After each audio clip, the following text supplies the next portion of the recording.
Item ಯಾವುದೇ ಇರಲಿ try ಮಾಡಿ ಆಚಿ ಚಿಕನ್ ಮಸಾಲಾ. ಆಚಿ ಚಿಕನ್ ಮಸಾಲಾ.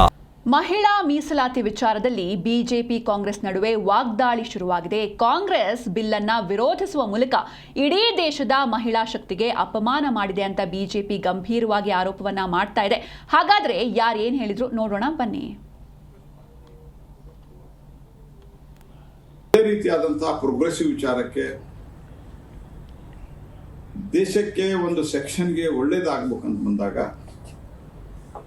ಅವರು ನೆಗೆಟಿವ್ ಅಪ್ರೋಚ್ ಇದೆ. ಮಹಿಳಾ ವಿರೋಧಿಯಾಗಿದ್ದಾರೆ.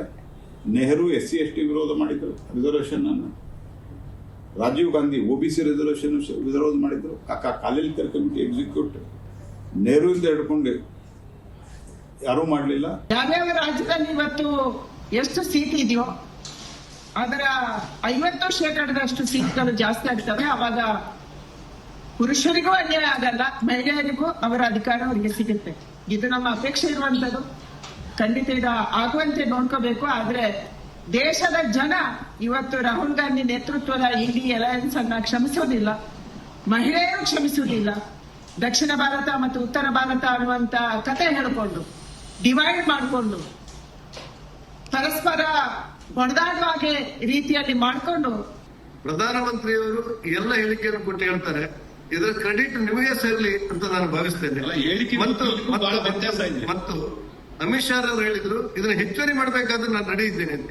ಹೆಚ್ಚುವರಿ ಮಾಡಬೇಕಾದ್ರೆ ನಾನು ರೆಡಿ ಇದ್ದೇನೆ, ಮಹಿಳೆಯರಿಗೆ ಮತ್ತು ವಿಸ್ತೃತವಾಗಬೇಕಾದ್ರೆ ರೆಡಿ ಇದ್ದೇನೆ. ದಯವಿಟ್ಟು ಈ ಮಸೂದೆಯನ್ನ ಎಲ್ಲರೂ ಒಟ್ಟಾಗಿ ವಿಮರ್ಶಿಸೋಣ ಅಂತ ಹೇಳಿದಾಗ ಕಾಂಗ್ರೆಸ್ ಪಕ್ಷ ಹಠಮಾರಿತನ ತೋರಿತ್ತು. ಅದರಲ್ಲೂ ಪ್ರತಿಪಕ್ಷವಾಗಿ ರಾಹುಲ್ ಗಾಂಧಿ ಅವರು ಮಾಡಿರುವಂತಹ ಒಟ್ಟು ಬೇಜವಾಬ್ದಾರಿಯ ನಡವಳಿಕೆ ಮತ್ತು ಮಾತು ಇವೆಲ್ಲವೂ ಕೂಡ ಪ್ರಜಾಪ್ರಭುತ್ವ ವ್ಯವಸ್ಥೆಗೆ ಮತ್ತು ಮಹಿಳೆಯರಿಗೆ ಮಾಡಿರುವಂತಹ ಅನ್ಯಾಯ ಅಂತ ನಾನು ಭಾವಿಸುತ್ತೇನೆ. ಮುಂದಿನ ಎಲೆಕ್ಷನ್ ಬಂದ್ರೆ ಅವರನ್ನ 2,500 ಕೊಟ್ಬಿಟ್ಟು ವೋಟ್ ಹಾಕ್ಸ್ಕೊಳ್ಳೋಣ. ಅವ್ರಿಗೆ ನಮ್ಮ ಪರವಾಗಿ ಅವರು ಕ್ಯೂ ನಿಂತ್ಕೊಂತಾರೆ ಬಂದು. ಈ ಮನಸ್ಥಿತಿ ಕಾಂಗ್ರೆಸ್ ಅವ್ರದ್ದು.